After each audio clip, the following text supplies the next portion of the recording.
नमस्कार दोस्तों, मेरा नाम है Vipin Kumar Sharma and you are watching me on this prestigious channel of Unacademy, that is NEET UG in 10. So in this particular video we are going to talk about the second mechanism of enzyme action.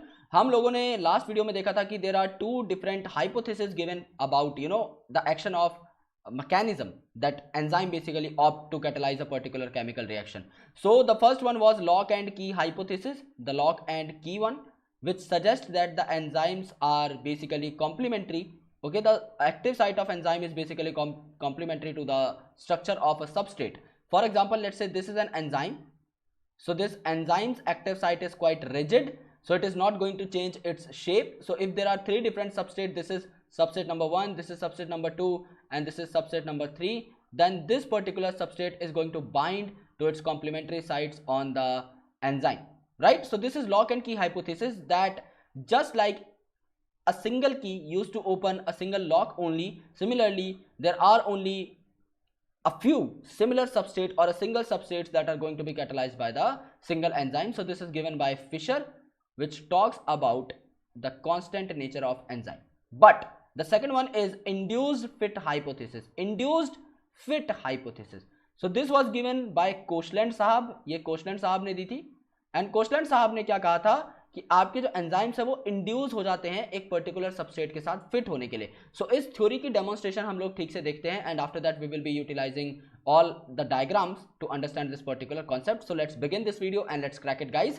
So these are some important credentials of mine. You can have a look if you want. Otherwise, let's proceed. You can also get connected to us via Unacademy's learning app. This app is freely available on Google Play Store. You just need to install it. You just need to go to the NEET UG section and you need to click on get subscription after that. जैसे ही आप लोग get subscription पे click करोगे, you will be getting all our subscription packages on your screen. I recommend you guys कि आप लोग 1 साल या 2 साल का पैक ऑप्ट करें, बिकॉज ये आपको कंपैरेटिवली सस्ते पड़ते हैं एंड आप इन्हें पास ऑन भी कर सकते हैं. समझ लीजिए आपने 1 महीने का एक पैक लिया, विपिन नाम का कोड अप्लाई किया, 10% आपको डिस्काउंट मिला, तो भी आपको 5,400 रुपए पर मंथ पे करने पड़ेंगे. लेकिन इसी के कॉन्ट्रास्ट में अगर आपने 2 साल का एक पैक लिया, सेम विपिन नाम का कोड अप्लाई किया, 10% आपको डिस्काउंट मिला, तो आपको सिर्फ 1,300 रुपए पर मंथ देने पड़ेंगे. यानी आपकी मंथली कॉस्ट 5 गुना तक कम हो जाती है अगर आप एक बड़ा पैक लेकर मेरा कोड अप्लाई करते हैं. इसके साथ आपको एडिशनल गिफ्ट भी मिलते हैं अगर आप विपिन नाम का कोड अप्लाई करेंगे, 1 या 2 साल का सब्सक्रिप्शन लेंगे एंड स्क्रीनशॉट्स मेरे सोशल मीडिया हैंडल्स पर भेज देंगे, जो कि मैं आपको लास्ट स्लाइड में दिखा दूंगा. तो आपको मेरा 1 साल का मेंटोरशिप पैक मिल जाएगा, मेरे सारे crucial hand written and typed PDF notes मिल जाएंगे,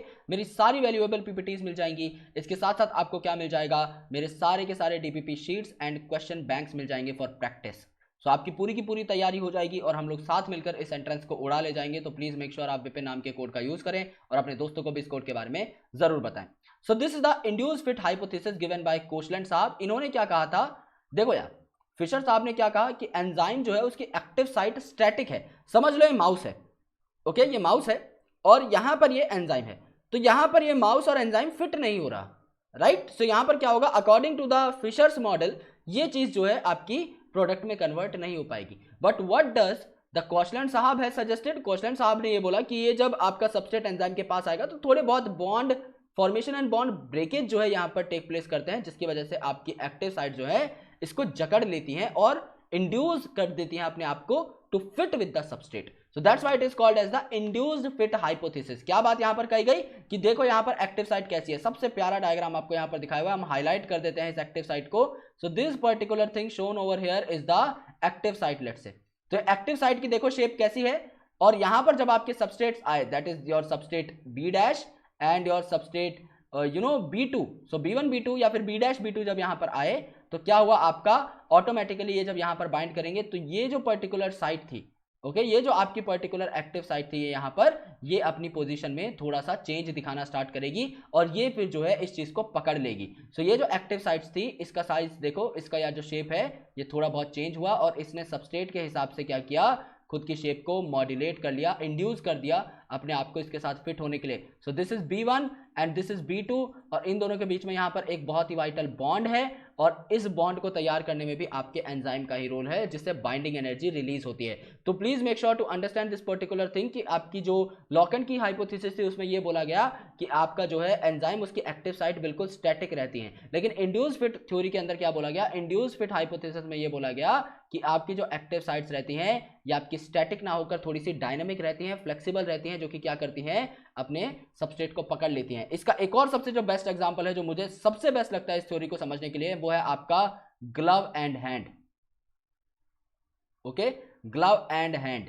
ग्लव का साइज अलग अलग हो सकता है, लेकिन जब आप उसे अपने हाथ में डालोगे तो ग्लव का साइज जो है बिल्कुल इंड्यूस हो जाएगा और आपके हाथ के साइज से बिल्कुल जो है रेलेवेंट उसकी पोजीशन और उसका जो पूरा का पूरा स्ट्रेचर है वो उस हिसाब से हो जाएगा कि आपका हाथ उसके अंदर फिट आ जाए। So that is the most important example that you can learn for the induce fit hypothesis. मुझे पर्सनली ये एग्जांपल बहुत पसंद है क्योंकि इससे आपको सारी प्रॉपर्टीज पता लग जाती हैं इंड्यूस फिट हाइपोथेसिस की, कि आपकी जो है एक्टिव साइट उसका स्ट्रक्चर चेंज हो सकता है depending upon the size of substrate. अगर समझ लो मैं डाल लेता हूं एक ग्लव में हाथ तो भी ग्लव जो है फिट आ जाएगा, और अगर मेरे पापा अगर डाल लेते हैं तो भी ग्लव फिट आ जाएगा, जबकि हमारे दोनों का हाथ का साइज थोड़ा बहुत डिफरेंट हो सकता है। लेकिन वहां पर क्या है कि आपका थोड़ा बहुत एडजस्टमेंट आपको देखने को मिलता है, सो दैट आपके एक होगा enzyme specific, that is very very sure. लेकिन यहां पर प्रोटीन को बिल्कुल स्टैटिक बता दिया है, जो कि गलत बात है। यहां पर आपका बोला गया है कि थोड़ा बहुत इंड्यूस फिट यहां पर देखने को मिलता है प्रोग्राम, और इसके साथ साथ जो है आपके बॉन्ड फॉर्मेशन एंड ब्रेकेज का फेनोमेना भी यहां पर होता है, which is absolutely true in case of protein.